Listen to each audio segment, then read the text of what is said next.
ca ba ñu jógee foofee ca Rabat oui en tout cas arrivée polémique lañ mën a wax lu jëm ci hôtel bi nga xam ne fa lañ waroon a nekk sécurité waaye itam pas de chauffeur noonu lañ ko mën a waxee terrain bi nga xam ne itam war nañ fa entraîner fa mel ni yooyu yëpp ay jafe-jafe la yoo xam ne ñoom ñu ngi koy dund à 24 heures du final wala à 48 heures far yi ban jàngat lañ ci mën a def quand même ndax waroon nañoo yegg si fii ndax ñu ngi naan Sénégal ak Maroc ay frères lañu et tout ça. ndax football am na frère. non xam nga dans l'adversité moom. je pense qu'il y a pas de fraternité ni de sororité. Très bien. C'est une réalité qui est déjà là ndax li la koy won déjà Barcelone Real Madrid yi nga xam ne ñoo bokk biir Espagne bi ñu dëkk nekk donc ay ville wala bokk ay région ci biir Espagne boobule bu ñuy laale gis nga ni muy demee donc là y a pas de fraternité ni de sentiment waaye dafa am loo xamante ni Albourakh ce sont des fondements même du fair play. Parce que le football c'est un sport qui unit. Football dafa nekk sport boo xamante ni dafa am ay valeurs yu muy véhiculer. dafa am ay valeurs yoo xam ne la ñuy xaar ci sport mooy lan mooy unicité mooy fraternité dans le jeu mooy fair play waaye tey li nga xamante ni xew na démb fële ca Maroc pour man lu yàq image yu Maroc image yu Coupe d'Afrique des Nations parce que bi mu tàmbaleeg léegi sénégalais yu bëri rafetlu nañ liggéey bi nga xamante ni le peuple le Maroc en tout cas def na ko par rapport ak l'organisation de cette Coupe d'Afrique des Nations waaye nag dafa mel ni dañu dem ba ci li nga xamante ni mooy cappaandaw ga nag malheureusement il s'est passé li nga xamante ni tey jii nii kenn xaaru ko woon kenn yaakaaru ko woon parce que bu ñu demee ba ñu ne la yow équipe nationale du Sénégal bi nga xamante ni moo nekk finaliste war a daje ak équipe marocaine bi nga xamante ni tey jii mooy finaliste en même temps nekk pays organisateur de cette Coupe d'Afrique des Nations là ñu ne la équipe boobu ba muy jógee Tanger bi nekkoon camp de base am maanaam premier match de poule ba demi-finale Sénégal mu ngi nekk biir Tanger nekk biir hôtelam nekk si quiétude am waaye itam am accès ci infrastructure yi nga xam ne moo koy permettre mu évoluer dans cette compétition là équipe nationale du Sénégal war a xëy war a départ 17h jógee fi nga xamante ni mooy Tanger ngir mën a dem Rabat parce que foofu la final foofu la ñu koy jouer équipe nationale du Sénégal communiqué depuis le matin te man leer na ma ni la fédération sénégalaise de football xanaa nag war nañoo mën a communiquer par rapport ak li nga xamante ni mooy seen emploi du temps seen déplacement yu ni mel ba nu ko defee ba noppi ñu gis ni kat dispositif sécuritaire bi nga xamante ni tegal nañ leen ko ak accueil bi amul dara loo xamante ni méngoo na ci waxuma la ak dayoo équipe bi de mais dayoo li ñu war a football muy finale de Coupe d'Afrique des Nations parce que 5 policiers naka nga koy tegee pour une équipe telle que le Sénégal il faut qu'on soit réaliste un peu. juróom 5 policiers juróom maanaam ñun ñii fi toog nii ñu dajale ñu ne ñun ñii ñoo war a assurer kaaraangewu ñi nga xamante ni mooy joueur équipe nationale bu Sénégal bi war a jóge Tanger ñun ñëpp xam nañu ne fi mu toll nii fans yaa ngi fa fees dell que ça soit les Sénégalais que ça soit les autres nations yi nga xam ne dañ fa toog ngir supporter le Sénégal ñoom ñëpp dañoo bëgg bu joueurs yi génnee ñu accolade leen photo leen def yu ni mel te fii ñu toll nii joueurs li ñu soxla mooy lan concentration li ñu soxla mooy quiétude. nga ne yow 5 policiers nga yabal pour que ñoom ñu mën a dem assurer ji kaaraangeewu ñii nga xamante ni mooy équipe nationale du Sénégal loolu déjà c'est incompréhensible benn ñaar joueurs yi départ nañu gis nga ci conditions yi ñu déparé war a àgg ci gare bu Rabat mais tu as la possibilité. gannaaw bi ñuy départ jógee hôtel ba pour dem fa nga xam ne mooy kii ba déjà am nay problème yu fa am ay couac yu am ba ñu accès ci gare bi nag couac yu am mais laataa ñuy àgg Rabat bu fekkee ni 1 heure de temps minimum la ñuy def ci yoon bi mais xanaa tu as la possibilité de dire négam lii xew na Tanger essayer de pas répéter la même erreur fa nga xamante ni mooy ca Rabat. man noonu laa jàppee mbir mi waaye pire encore ba ñu wàccee Rabat mais c'était plus délicat que ça. sumbuxloo bi nga xamante ni am na fa ñi fa taxawoon ñëpp di xaar équipe nationale du Sénégal escalator yi dañ ko bokk ak ay nit ñoo xamante ni ñii ñu ngi tàllal seen téléphone di photo wu ñii ñu ngi téye joueurs yi ñii ñu ngi leen di cote ainsi de suite limite sénégalais yi fa nekkoon ak ñenn ñi nga xam ne ay seen bénévole bopp lañu mais ñoo mujj di pousse nit ñi ngir joueurs yi mën a accéder dem àgg ci seen bus mu doon loo xamante ni tey jii ni c'est incompréhensible. muy beneen. ñaareel bi. ñu ne la au-delà de tout ça li nga xam ne mooy aspect sécuritaire beeg yu ni mel hébergement équipe nationale yow une équipe telle que le Sénégal. Une équipe finaliste une belle équipe avec des stars de renom mondial tey ñu ñëw nga jël benn pukkus nga ne yow yaay foofu nga leen di dalal pour ñoom ñu war a mën a toog préparer li nga xam ne mooy final pendant ce temps yow l'équipe nationale marocaine bi nga xamante ni mu ngi nekk ci dëkkam yaa ngi ko mettre dans de très bonnes conditions mettre à sa disposition lépp loo xam ne soxla na ko mais c'est pas équitable. Donc il a fallu que li nga xam ne mooy fédération bi bind ne leen carrément fi ngeen ñu bëgg a jox ñu mais duñ fa dem minimum hôtel 5 étoiles pour les joueurs parce que nag bu dul dara mais tu donnes du respect cette équipe bi nga xamante ni tey jii nii def nañu lépp lu ñu mën ngir mën a agsi fu ñu agsi tey muy final. te pour man dañu tolloon foo xamante ni ñun ñëpp wax nañu ko cette finale ça devait être une fête. Dans la mesure où ñaari dëkk yi nga xamante ni tey jii nii sekk nañu ko mais Maroc Sénégal dara ñaawul suñu diggante amuñu xàjjeeg seen amuñu problème discours à la nation bi nga xam ne le roi ci boppam def na ko yàggul dara qu'est-ce qu'il dit dëkk yi ñëw yëpp teeru leen tatagal leen parce que nag nous sommes là pour organiser la plus belle coupe d'Afrique des nations waaye rawatina Sénégal. Parce que ñooñu nekkuñu samay xarit mais samay doom lañu. xam nga ne bu ñu demee ba ki nga xamante ni mooy le monarque ci boppam di tenir ce genre de propos cela veut dire que am na gëdd ak cër bu ñu jox Sénégal te loolu sénégalais yi fa nekk depuis le début de la compétition wax nañu ko donc qu'est-ce qui doit changer entre-temps maintenant là on parle de l'aspect sportif xam nga Albourakh pour man ces méthodes-là pour déstabiliser l'équipe c'est très bas de la part de la Coupe d'Afrique de la CAF Confédération africaine de football parce que pour man nit mënul def yu ni mel sans l'apport bi nga xamante ni tey jii ni CAF am na ko. Parce que CAF ñooy organiser Coupe d'Afrique des Nations il faut que nit ñi xam ko. Maroc lim ci am lan la mooy sama dëkk lañ ko organiser je mets à la disposition les infrastructures qu'il faut je mets à la disposition lépp loo xamante ni CAF soxla na ko mais les organisateurs CAF la. Très bien. Donc tous ces manquements yi nga xamante ni ñu ngi nekk di ko citer depuis hier fautif bi kenn képp la mooy cette CAF là. Confédération africaine de football te tey li lay won ni les Marocains ils sont dans leur jeu d'intimidation pour peut-être casser le moral wala boog gis-gis bi nga xam ne sénégalais quiétude bi nga xam ne sénégalais am nañu ko mais prends l'exemple de la demi-finale Nigeria bu contre Maroc. Le gardien à un moment donné il a été sorti du match parce que dem na jëli ji serviette am bi muy téye di fompo teg ko sur la table un officiel de la CAF avec son badge wàcc ci biir terrain bi récupérer kii bi ba pare taxaw di ko saaga. te li ma lay wax ni match bi mu ngi daw. maanaam le gardien qui se devait d'être concentré sur le match il a fallu que benn officiel ci li nga xamante ni mooy CAF boobu noonu dugg ci biir terrain bi récupérer serviette am pour lan pour le déstabiliser maanaam favoritisme bi nga xamante ni bëgg nañu ko teg jëmale ko ci Maroc moo dul dëgg moo dul yoon c'est du football c'est du jeu. dañoo war a football de manière équitable. waruñu def favoritisme ba nga xamante ni tey ñi ñëpp dañ koy kaas depuis le début on en parle de l'arbitrage ay pénalty non sifflés pour les équipes adverses face au Maroc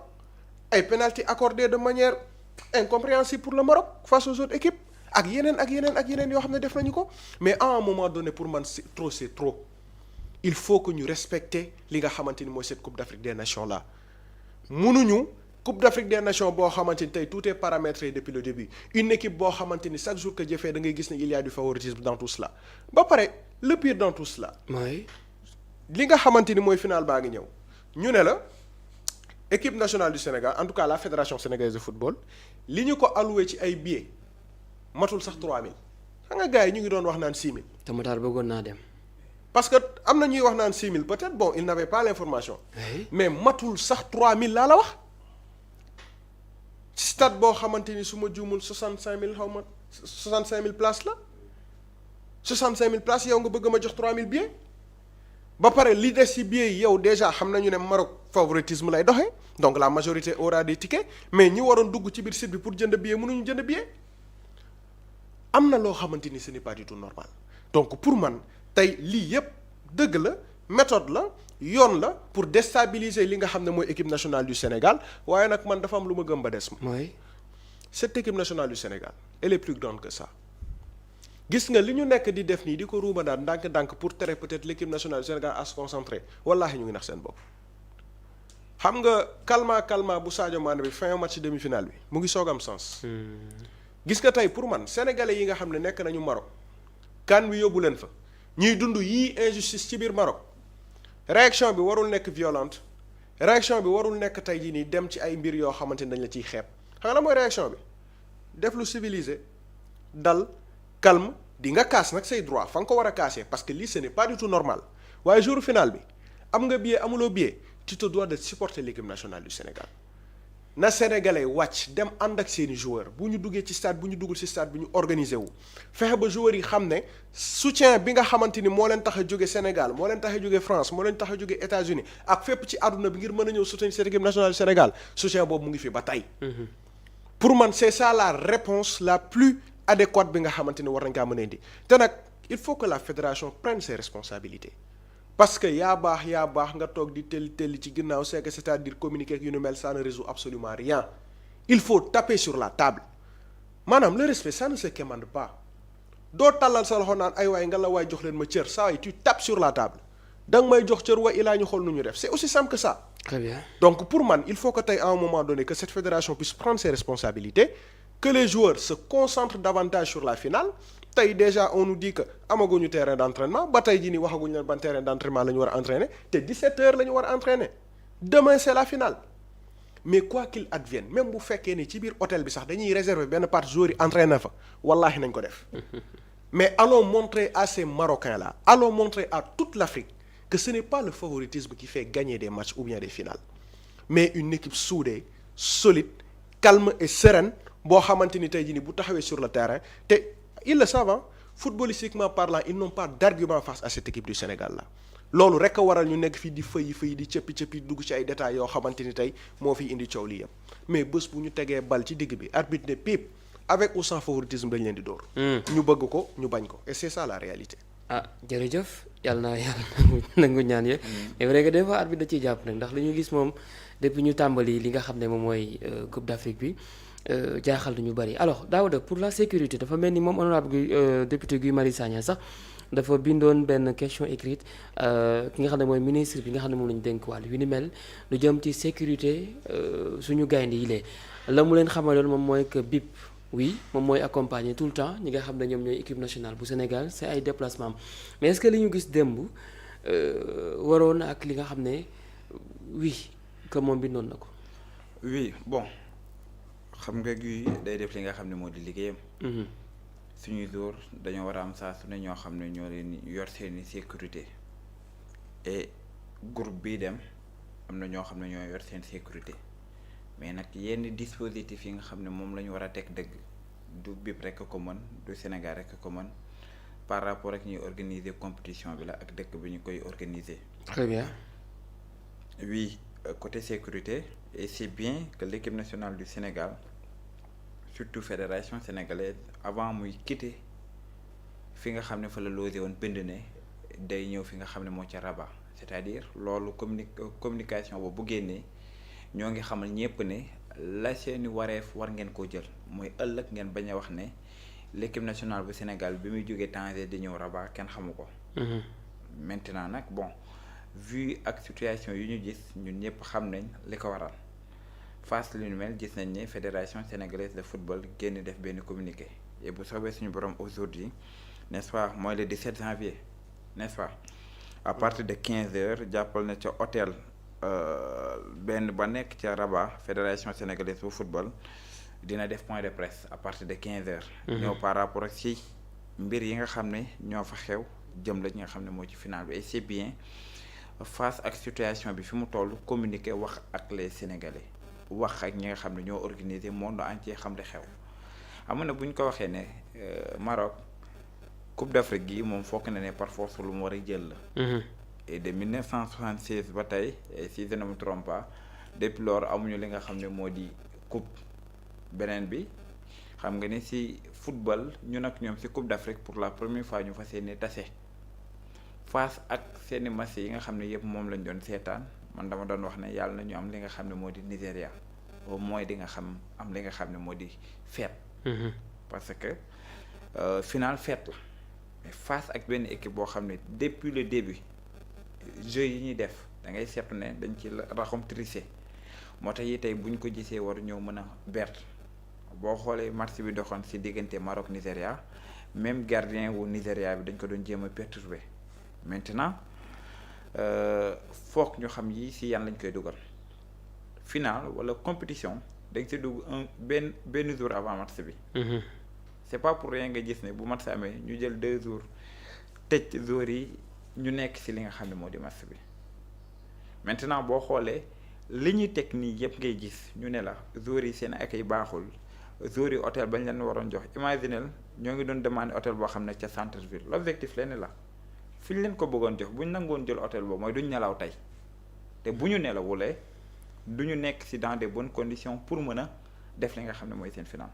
nan la ñuy bañee nelaw bu ñu nangoon foofu ñu leen bëggoon jox les supporters maanaam marocains yi dañuy def de telle sorte que guddi gi yëpp dañuy veiller di fa taal ay pétale di fa def lépp le fait que jéem a perturber joueurs yi bruit boobu ngay def nga ñàkkum li nga xam ne moo di nelaw da cee tax il a fallu que fédération sénégalaise bu football fëgg ci table bi ngir ñu au moins ñu mën leen jox feneen maintenant dafa am beneen boo xam ne dañ leen koy bañal te yooyu aussi da cee bokk ngir l'équipe bañ a nekk ci dans des bonnes conditions. moo di terrain d'entraînement surtout ñu war a def reconnaissance ak li nga xam ne moo di pelouse ba ñu war a footballer dans les normes équipe bi war na au moins terrain bi nga xam ne fa la war a defee compétition ba ci benn entraînement sax bu ko fa mënee def pour mën a adapté woo li nga xam ne moo di terrain bi léegi tey boo gisee ni loolu benn joxuñu leen fu ñu entraîner ñaar ca fi nga xam ne fa la final di am foofu it mayeguñ leen ko mooy dañuy def de telle sorte que rek joueurs yi bañ a nekk ci condition bañ a def li nga xam ne moo di final. parce que jour au moins veille de match am na entraînement boo war a def am na yenn yoo war a mën a corriger war nga def reconnaissance li nga xam ne moo di maanaam pelouse bi jour bi dafa war a tëdd nelaw dafa war a nekk ci li nga xam ne moo di coupe d'Afrique c'est-à-dire foog ñu waxante ko depuis bi ñu duggee Rabat ba tey à Rabat les conditions yi tax équipe mën cee ne pour mën a def match bu baax nekkuñu ci bépp côté. ci organisation ci côté sécurité. ci côté dispositif bi nga xam ne moom lañ leen di tegal seen logement mais beneen bi aussi mooy ci veille de match ñu mën a entraîner yii nag bu matewul dafay daw ci li nga xam ne moo di xelum joueurs yi heureusement par rapport ak ci yi ñuy wax ñun ñëpp xam nañ ne du mbirum football mais bu leen fàttali stade bi 65 000 places la beneen bi bu ñu la waxee ne jënd nañ billet yëpp. beneen bi l'objectif bu ñu la waxee jënd nañ billet yëpp. mais est-ce que. face ak Sénégal bi nga xam ne jàkkaaroon nañu Congo stade boo xam ne moo ëpp place li nga xam ne fa la ñu war a footballer foofu nga xam ne sécurité bi li yàlla xamoon doy na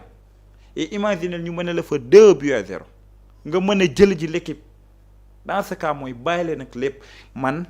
dañoo am équipe boo xam ne mental dafa baax. et compétition warul jaaxal. nous avons des joueurs yoo xam ne football nañ maanaam finalu Ligue des Champions Sadio Mané fare nga koy wax la fekk mu ne dal bi xam na mentalement et dañoo am équipe boo xam ne dafa ñëw pour gagner. oui dañuy jouer ñaar dinañ jouer avec l'arbitre dinañ jouer ak li nga xam ne moo di les supporters mais sa xel ndax dina dal wala dalul mooy am nañ staff boo xam ne surtout Pape ak groupe am bruit sonalu leen et y a des joueurs yoo xam ne dañu ñëw mooy les maillots. maintenant dañuy comprendre seeni mbir la ñu ne yàggul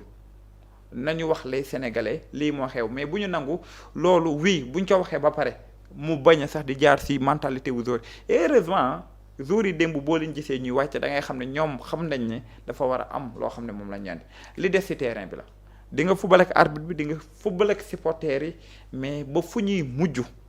ci terrain bi la defal de telle sorte que mooy fépp foo xam ne dañ la koy provoquer nga bañ ko mën a matal maanaam bañ lañ cee wuyu et maintenant ci terrain bi la et mën nga leen see gagner.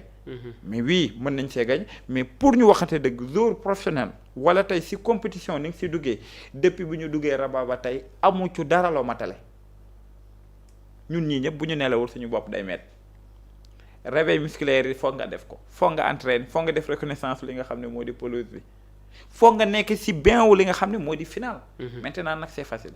final kenn du ko jouer dañ koy gagner au contraire ñoom ñoo amee pression bi face ak seen pression bi ñu am foog ne dañoo war a am seen ñaareelu étoile may leen ko nga réussir gagner leen te lenn la lan cee njëkk am dugal ko dugalaat ko nga damm seen maanaam tas seeni yaakaar dañuy génn dem xam nga fi ñu toll ni pression bi ñun ak ñoom la mais boo leen dugalaat leen day mujjee nekk les supporters ak li nga xam ne mooy seeni joueurs. léegi nag oui fédération sénégalaise bu football nañu génne def li nga xam ne moo di communiquer et gisoon naa ko le président de la république Bassirou Diomaye defoon ko je ne sais pas moom moo koy def wala kan mooy côté Congo gisoon nañ mu nekkoon match boo xam ne bu cooli bëri woon la et gisoon nañ président bi woote waxtaan ak Pape Thiaw waxtaan ak ki nga xam ne moo di Kalidou Koulibaly et face ak situation bi fi ñu toll muy le premier ministre ou le président de l'Assemblée nationale na ca kenn au moins yëkkati wax ak joueurs yi wax leen ni ñun bàyyi ñu leen li nga xam ne moo di ginnaaw maintenant les supporters aussi nañu gën a dal ña fa ne xam ne match la boo xam ne wii jàmm ak xarit ak kii yëpp am na mais équipe boobu boo ko gañee jàppal ne mën ngeen fa am ay difficultés parce que foog nañ ni lii dañ koy jël par force te bëgg nañ fi organiser waat Coupe d'Afrique fi ñu toll ni CAF lu Maroc def baax na loolu ngeen xam. lu Maroc def baax na fi ñu toll ni Maroc mooy dicté lu waawam surtout compétition bi mu def yëpp léegi nag supporters yi fa nekk yëpp ñoom la ñuy wax ne nañu gën a prudent xam nan la ñuy doxalee compétition la suñuy joueurs mën nañ koo gagner ñoom oui si yenn joueurs yi man bu ma sañoon si yenn supporters yi sax dañuy teel a ñibbisi et gëm naa ne da nga koy gagner maintenant nag joueurs yi moom dofuñu ba di leen attaquer wala di def leneen suba xam nañ li leen ci mën a fekk ji yàlla nañu yàlla taxaw saa mu ñu am ndam mais conditions yi tax équipe mën cee gagner nekkaguñ ci. mais nag heureusement am nañ ñoo xam ne seeni mentalité baax nañ def nañ ko Congo réussir ko est-ce que ñu nag naar yi war nañoo jaaxal je ne pense pas que war nañoo mën a jaaxal. très bien merci Matar. Albourakh. oui bilaay bu ñu sonal suñu bopp. saaga yaakamti xeex la. surtout loolu. saaga yaakamti xeex la parce que pression bi daal wax na ko léegi si ñoom la. du ñun. yéen amu leen pression. amuñu pression parce que Maroc muy gëj a jël Coupe d'Afrique depuis 1976 compétition à 8 équipes 76 ñun ñi ñu fi nekk ñëpp kenn juddoogul. très bien. donc soo xoolee par rapport ak suñuy joueurs ak seeni joueurs maanaam y a pas match parce que ñoom ñoo cherché ñoom ñoo organisé ñoom ñoo am pression mais au-delà de ça mooy dafa am enjeu diplomatique boo xam ne muy am par rapport ak à cette Coupe d'Afrique mooy que même si wàllu organisation sax suñ koy jox équipe duñ ko jaarale fi ñu ko war a jaarale maanaam mu am appel à la candidature bu mun tegu si normal. moo tax ñu naan est-ce que tey duñ def ba ne CAF est-ce que pour africains yi la fi nekkal dëggantaan parce que CAF même soo xoolee si wàllu sponsoring dañ naan la ay entreprises étrangères ñoom ñooy sponsorisé may pays africains yi loolu parenthèse la par rapport ak enjeu diplomatique bi nga xam ne mu ngi am parce que ñoom ils veulent que le Maroc mu jël coupe bi parce que ñi ngi préparé mondial bi nga xam ne mu ngi ñëw en 2030 par rapport ak Maroc ak Portugal ñu daal di organiser li nga xam ne mooy coupe bi. mais lu ñuy teg équipe nationale Sénégal dafa métti yow non seulement joueurs yi waroon nañu am billet yoo xam sax dañ leen koy jox pour ñu mun ko jox ñi nga xam tey ñooy seen jegeñaale nga dégg Ibrahima Mbaye mu ne amul billet Kalidou Koulibaly également amul billet fari ne la absence de sécurité mais amul protocole respecté wuñu le protocole bi nga xam ne CAF si boppam waru woon noppi si li nga xam ne tey moom moo nekk fii di xew. mais rawatina ñuy très sénégalais yi ñuy entraîné par rapport au complexe Mohamed VI ana Teranga waaw moo tax suñu ne Teranga Sénégal rek la am match la nag ku nekk day wax équipe bu dee def mais daf am loo xam ne dafay des muy jëf ji. mooy dañuy lu ñuy ragal lu ñuy njort mooy que ñoom seen public la ñoom ñoo nar a supérieur par rapport ak présence ak suñuy supporters dëgg la dañ koy nangu mais dañuy woote ñoom ñu ànd ak dal parce que man dama lire communiqué boo xam ne moom la fédération marocaine de football génne. lu wax mais dafa mel ni dafa xaw a neenal un peu li nga xam ne moo xew démb à la gare. moom dama koy wax ca final ba quand même. parce que mu ngi wax ne am na ay ensemble d'arrangement yoo xam ne jël nañu ko ñoom. si wàllu organisation ak li nga xam ne moom mooy Sénégal ak waa CAF pour teg match bi si li nga xam ne moom mooy les meilleures conditions mais ñi ngi wax également par rapport ak heure bi buntu yi war a ubbeeku stade bi ak heure bi nga xam ne moom mooy heure bi nga xam ne moom mooy def cérémonie bi mais ban importance lañu amal tey waxoo si li nga xam ne tey moom moo xew image yi gis nañ ko mais dama jàpp ne tey le Sénégalais. soo koy jéem a toroxal si lay gën a am engagement moo tax ma ne man tiituma si ñoom ku si mel ni Sadio Mané wala keneen ak keneen nga leen jéem a def loo xam ne da nga jàpp ne yow da nga leen di minimiser si nga leen di gën a may doole parce que ay gaynde lañ amul lu ñuy ragal le Sénégal est parti à la CAN pour prendre la coupe. très bien Sénégal demul CAN ba Albourakh pour nekk un figurant yaa ngi gis Pape Thiaw bañ koy def en tant que coach priorité leen la woon mu objectif maanaam mu qualifié ñu coupe du monde mais aussi mu yóbbu ñu final à la CAN. te bul fàtte ne Pape Thiaw dans l'histoire CHAN bi amoon 2023 Algérie mais public bu mu fa fekkoon public boobu moo gënoon métti fuuf par rapport ak public bi nga xam ne tey moo ñuy xaar mais teewul Sénégal maîtriser match bi gagné li nga xam ne moom mooy haute séance de tir au but mooy que man amul may tiit par rapport ak le match même si su nekkee am na ay enjeux par rapport ak dualité bu nar a am Sadio Mané Hakimi parce que mun nañu wax ne l'affaire du ballon d'or africain mun na fa génne mais aussi soo xoolee par rapport ak ñaari joueurs yi am na concurrence parce que man damay wax ne Sadio moom mooy meilleur joueur de l'histoire bu Afrique am jamono jii nii mënoo toog ko tëkkaleeg Didier Okocha mënoo toog ko tëkkaleeg El Hadji Diouf mënoo toog ko tëkkaleeg kenn xam lu tax mooy loolu Ferdinand Coly wax moom mooy l'humilité sagesse un joueur qui a de l'humilité et de la sagesse kooku amul lenn loo xam ne dina ko ñàkk ci biir terrain bi te aussi soo xoolee sa réaction parce que lu ma wax mooy bëgg a des Sadio Mané mooy bañ jouer demi-finale bi joueurs yi ñu nekk ku nekk ñu ngi nekk ci euphorie kontaan ñun ñëpp mais dafa ne gars yi dañ calme parce que xam na équipe bi nga xam ne moom lañ nar a xaar que ça soit le Nigéria wala Maroc mooy que Sénégal dafa dem CAN pour jël coupe bi indi ko ci biir réew mi demuñu CAN pour dem nekk des figurants. Très bien. te tey Maroc moo war a tey wane li nga xam ne mooy son jeu Sénégal amul lu muy wane dina daloon contre équipe bi nga doon football demi-finale muy défendre Égypte tey Maroc su taxawee amul droit taxaw parce que xam na ne moom dafa war a montrer li nga xam ne moom mooy football mais beneen enjeu bi tey coupe d'Afrique moom mooy par rapport ak wàllu vainqueur bi li muy gagné ci xaalis dañ ne la dina gagné 8,5 millions d'euros moo ëpp sax li nga xam ne moom la kiy gagné coupe d'euro